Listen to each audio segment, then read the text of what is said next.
Hello folks, and welcome to the channel, or welcome back. And this is part number 2 of installing the drywall in the tower room. In part number 1 we actually installed the drywall, we installed the frame structure for that, and now all that is in place. And I had quite some comments, and thank you for that.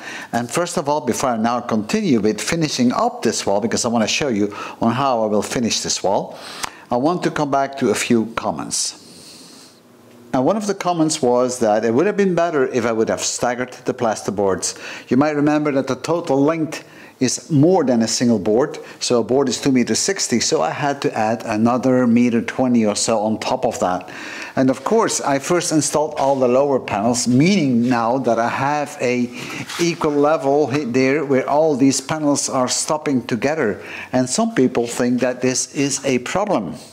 Well, you're absolutely right. That could be a problem, and it would be better to install the boards, but that's not always necessary, because I've done this before and it's no issue. And the reason I've done it this way is because I now only had to cut one board, the board on the top. If I would have worked staggered, if I start with half boards on the lower side, I would have to cut the boards twice. So that's one of the reasons I didn't do it. But now let's get back to that weak spot, as someone referred to. So there was one comment that said, where the boards come together, this is going to be a weak area. You're not going to be able to hold it and it's going to crack. And yes, you are right. What you have to do is you have to cut a V-groove in it with a sharp knife and then fill it up with joint filler. And you'll see me doing that. And that way it's not going to crack.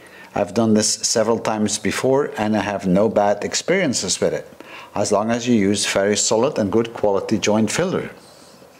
There was another comment made where the panels join together.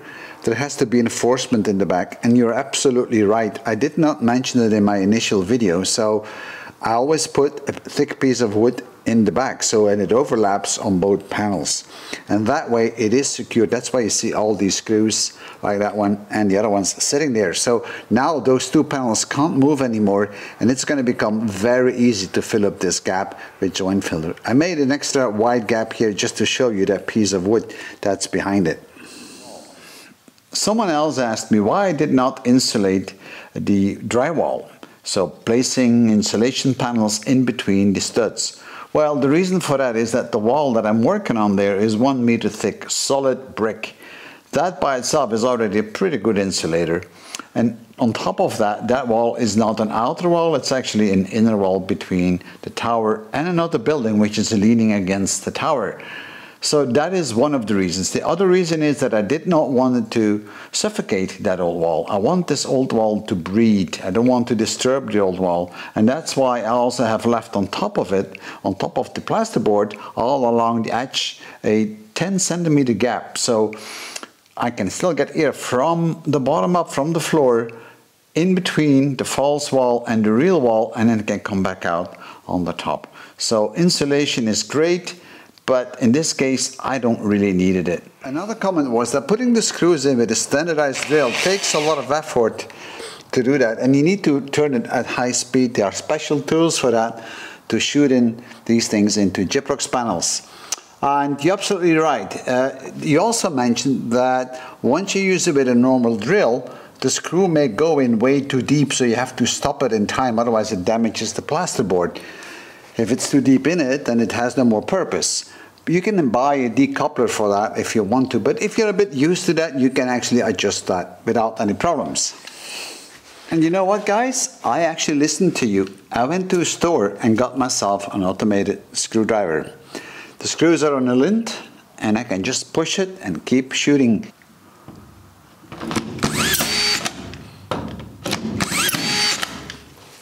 It works like a champ. However, I have to tell you a little story on this. Based on the comments that you guys made that I should get a proper drill to put the gyprox screws into these steel studs, I decided to do so. So I went to a local store and I got myself something what's called, and I'll show you the model. Have a look here on this video what the model is. So, and it looked pretty good, and the salesman convinced me to buy it. It was a bit cheaper than this one, because this one is a rather expensive one. And nevertheless, I got home with it and I tried it, and after 3 screws it blocked, and I do another 3 screws and it blocked again. So at the end I went back to the store and I told the owner, I said, look, this is a piece of you know what I mean. And he didn't believe me, so he tried it out, and he shot a few screws on a pallet, and the fourth screw, the whole gun got stuck actually onto the pallet. He couldn't get it off anymore.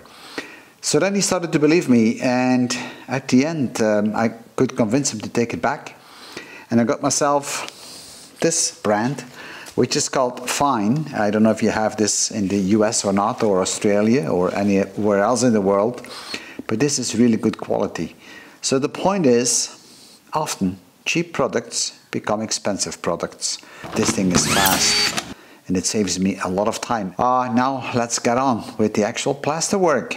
Imagine that this is a plasterboard and that's a plasterboard which is fitted onto the wall, and you can see that the edges are thinner.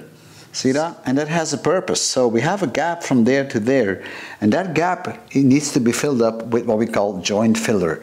It's kind of a plaster that will level this out, and that's why these are thinner in that area. Now, there are different ways of doing this. You can install first a paper band, but you can also install a better woven band like this, which is self-adhesive. And that is a lot better than a paper band. So this is used to reinforce that seam. And once this is on, then you apply the joint filler. And this is really good stuff. As you can see, it's a maize and it's very strong. I think it's something like fiber almost, and really good, and it's self-adhesive, so I like to use this. The paper version of this is not all that good, so I would not recommend it. You will find a lot of different products on the market that you can use as a joint filler. Some of them are a combination joint filler and joint finisher. I personally don't like it too much because it dries too slow, and it's nor hard nor soft because joint finisher is typically softer than joint filler. So I rather have the two products separate. I also like to apply it in different layers and different coats. So first I like to apply my joint filler coats, probably 2 of them, and then I like to do my joint finisher in about 1 or 2 coats. If you have one product, then it just doesn't work out right for me, but maybe it does for you. The other product you can buy is a premix, an all-in-one pro. Now premixes are easy to use, you don't need to mix it, it has the right density, so you can just take it out the bucket and put it on the wall and you're done. The only drawback on that one is that it's, I would say, rather expensive, about 3 times the price of the stuff you mix yourself. And on the other hand, it is drying very slowly. So, you know, if you want to work at a certain page, you have to wait a long time for these putties to settle. I think they probably say about, what does it say? About 24 hours. Well, my experience is that it takes a lot more than 24 hours, depending how thick you actually place it. So I'm going to use my standard joint filler.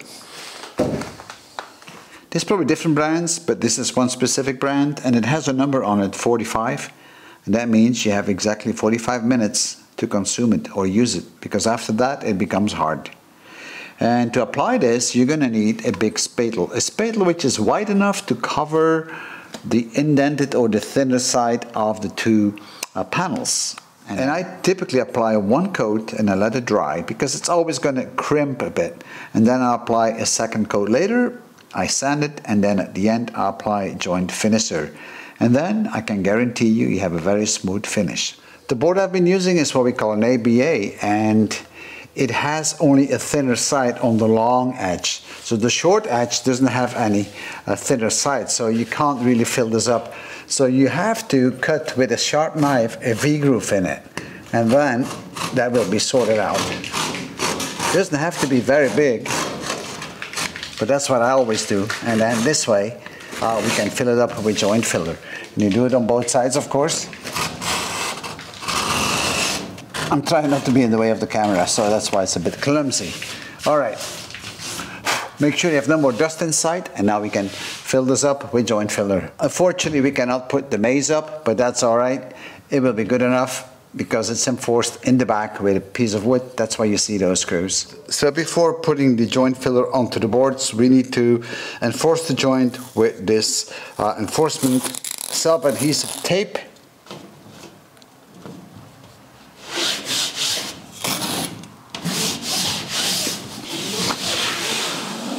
So now I'm going to prepare the joint filler, and You can buy pre-made joint filler, which is wet already, but I rather make it myself. Now don't make too much of it, because it's drying fairly quickly. You have like 45 minutes for this specific joint filler before it's actually is no longer usable.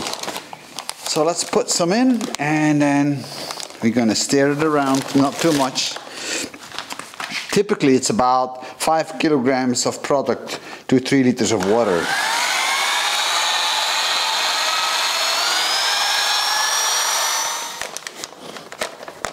So let's add a bit.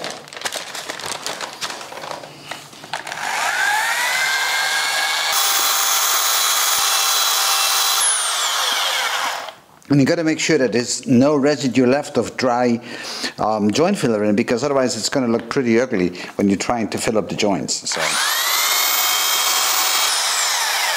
and that's about the thickness I like to have it. All right, so let's start filling it. So you're going to need a big knife and put a pile of this joint filler onto it, and just wipe it onto the joint itself. Make sure that the knife you're using is wider than the actual thinner side of the panels or the joint. And for me, in a first run, that's good enough, because I'm going to do a second run.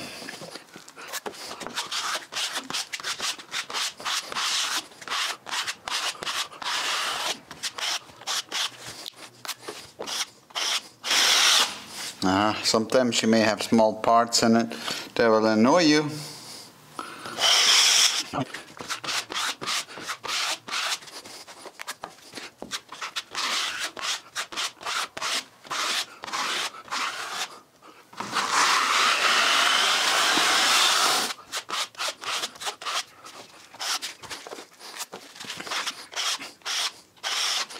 Don't try to work to perfection on your first run. It's not necessary. It's a waste of time.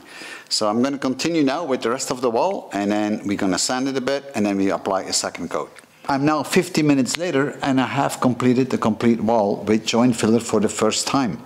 And don't worry about all small little pits or little holes that you might still have in it. Avoid it if you can, but if it's there, don't worry about it.